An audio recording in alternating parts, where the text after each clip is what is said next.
నలుగురు నిన్న జగన్మోహన్ రెడ్డి గారి ఆదేశం మేరకు ఎక్కడైతే ఎక్కువ మరణాలు జరిగాయో ఒక 3 monthsలో సుమారుగా 30 నుంచి 40 మరణాలు ఒకే లక్షణాలతో ఎక్కువ మంది మరణించడం కొంత సమాజాన్ని ఉలిక్కిపడే విధంగా చేసింది. ఈ ఆధునిక సమాజంలో కూడా ఇలాంటి అంటువ్యాధుల వల్ల మల్టీ ఆర్గాన్ ఫెయిల్యూర్ అయ్యి టపటపటప రాలిపోయారు. ఈ రాలిపోయినటువంటి సంఘటనని మేము ప్రధాన ప్రతిపక్షంగా వెళ్లి పరిశీలించి కొన్ని విషయాలను గ్రహించి ప్రభుత్వానికి సలహా ఇచ్చి ఒత్తిడి తీసుకురావాలనేటువంటి ప్రధానమైన ధ్యేయంతో మేము నలుగురు వెళ్లి నిన్న సుమారుగా 15 కుటుంబాలను పరామర్శించాం. ఆ గ్రామంలో ఉన్న పరిస్థితులను ప్రత్యక్షంగా చూశాం. పెద్దలందరినీ కూడా ఏమిటి కారణాలని వారికి తెలిసినటువంటి విషయాలను సేకరించాం. ఫైనల్గా మాకు అర్థమైంది, అది కరెక్టా కాదా ప్రభుత్వం తేల్చాలి. కంటామినేషన్, వాటర్ కంటామినేషన్ వలన ఈ వ్యాధులు వచ్చాయి అనేది ప్రాథమికంగా మాకు అనిపించిన సమాచారం. ఈ తప్ప రైట ప్రభుత్వం నిర్ణయించుకోవాలి. ఈ వాటర్ కంటామినేషన్ ఎందుకు వచ్చింది ఆ గ్రామంలో? ఆ గ్రామంలో ఇందాక డాక్టర్ గారు చెప్పినట్టుగా ఒక పెద్ద గుంట ఉంది, సంజీవయ్య గుంట అని. ఆ గుంట ఏంటంటే క్వారీయింగ్ చేసి కొండలాలను పగలగొట్టి క్వారీయింగ్ చేసిన తర్వాత పెద్ద గుంటగా ఏర్పడింది. అది ఒక చెరువులాగా ఏర్పడింది. దానిలోకి నీళ్లు ఎక్కడొస్తాయంటే కొండ మీద నుంచి జారి వర్షం పడ్డప్పుడు వస్తాయి. కొండ మీద నుంచి జారి వర్షం పడ్డప్పుడు వచ్చేటప్పుడు అక్కడంతా కూడా బ్లాస్టింగ్ జరుగుతూ ఉంటుంది. ఆ బ్లాస్టింగ్ మెటీరియల్ కూడా దానిలో కలుస్తూ ఉంటుంది. కలిసి అదంతా ఆ గుంటలో చేరి ఆ గుంట ఇంకిపోదు, కింద కూడా రాయే కాబట్టి అలా మురిగిపోతూ ఉంటుంది. వాటర్ హెడ్ ట్యాంక్ కి దీన్ని రీసెంట్గా ఇప్పుడు ఇంతకుముందు చేయలే, రీసెంట్గా ఈ వాటర్ హెడ్ ట్యాంక్ పంపించారు. పంపించి డిస్ట్రిబ్యూషన్ లైన్స్కి ఇచ్చారు. ఎందుకు ఇచ్చారంటే తాగునీరు కాదు, వాడుకోవడానికి ఇచ్చారు. మరి వాడుకున్నారో ప్రజలు, తాగారో మనకు తెలియదు. దీనివల్లనే ఈ కంటామినేషన్ వచ్చింది, ఈ ఎపిడమిక్ వచ్చింది అనేది మాకు సాధారణంగా అనిపించినటువంటి అంశం. దీనివల్ల ఇంతమంది చనిపోయారు. అసలు వాటర్ ఎందుకు ఎక్కించారు ఆ పాడుబండి గుంటలో నుంచి అనేది ఇక్కడ ప్రశ్న. దీని మీద ఎంక్వైరీ చేయవలసినటువంటి బాధ్యత ప్రభుత్వానికి ఉంది. వరుసని టపటప మరణిస్తూ ఉంటే ఇంతవరకు కూడా కళ్ళు తెరిచి చూడలేదు. 31వ తారీఖు నుంచి అక్కడ క్యాంప్ పెట్టారు డాక్టర్స్ని. అప్పుడే బ్లీచింగ్ వెళ్ళారు. నిన్న మేము వెళ్ళాం. మొన్న ఎప్పుడో వెళ్దామని మేము ప్రయత్నం చేశాం. నిన్న వెళ్ళటం జరిగింది. మేము వస్తున్నామని తెలిసిన తర్వాత మాత్రమే ప్రభుత్వ యంత్రాంగం కదిలింది. నిన్న ఉదయమే ఎమ్మెల్యే గారు వెళ్ళారు. ఇవాళ ఏదో ఎంపీ గారు, మరి ఆరోగ్య శాఖ మంత్రి గారు వెళ్తున్నారు అన్నారు. ఎంతవరకు వెళ్లారో మాకు తెలియదు. అక్కడ పరిస్థితులన్నీ మేము గమనించింది ఏమిటంటే ప్రధానంగా అక్కడ ఒక పల్లె వెళ్ళాం. అక్కడ ఒక మహిళ చెప్పింది, ఏమండి ఈ వైఎస్ఆర్ ప్రభుత్వం ఉన్నప్పుడు మా ఊళ్ళో బెల్ట్ షాప్ ఒకటి కూడా లేదండి. ఇప్పుడు మా ఊళ్ళో 5 బెల్ట్ షాపులు ఉన్నాయి, 3 మా పల్లెలోనే ఉన్నాయి.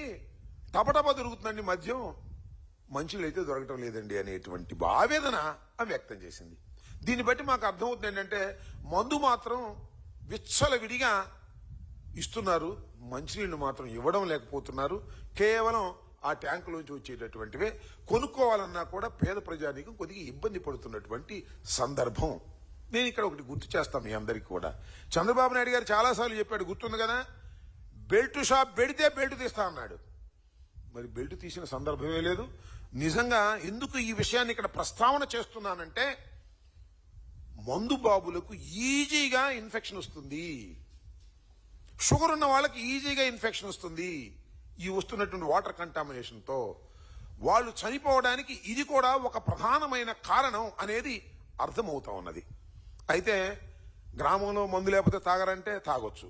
గ్రామంలో మందు ఉంటే అందుబాటులో ఉంటే ఎంత భయంకరంగా తాగుతారో మీ అందరికీ తెలుసు. గ్రామాల్లో బెల్ట్ షాపులు పెట్టడం వలన ఇలాంటి ప్రమాదాలు జరుగుతూ ఉన్నాయి. దీన్ని ప్రభుత్వం గమనించవలసినటువంటి అవసరం ఉన్నది.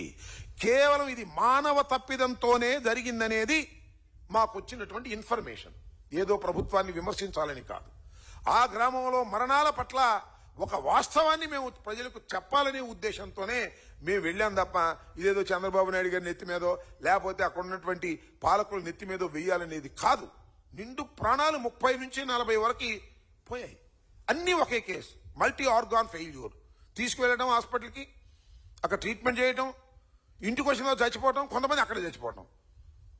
అలో లక్షణ అని ఏడుస్తున్నటువంటి కుటుంబాలను పరామర్శించినప్పుడు చాలా బాధేసింది.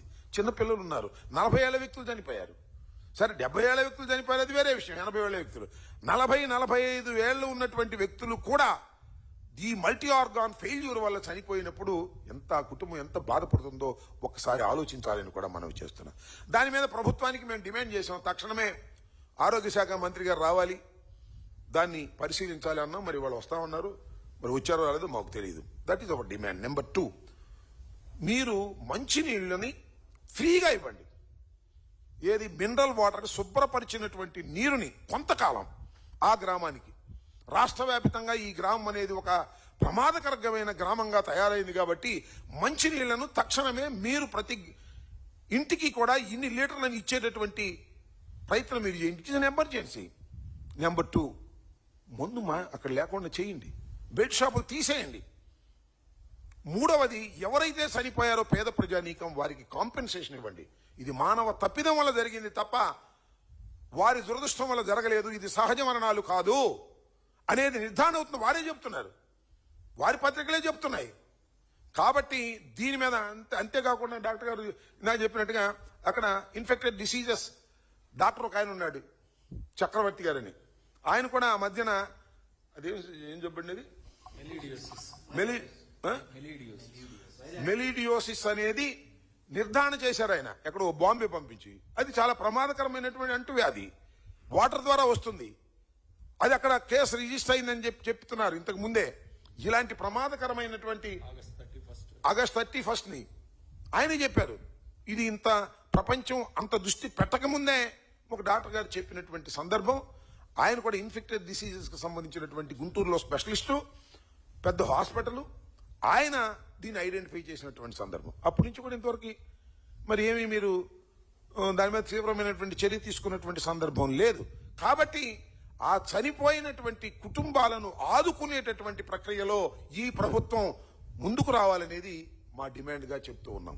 అంతేకాకుండా విచిత్రమైన విషయం ఏంటంటే ఆ ఊర్లో మంచినీరు దొరకదా అంటే అద్భుతమైన మంచినీరు దొరికింది.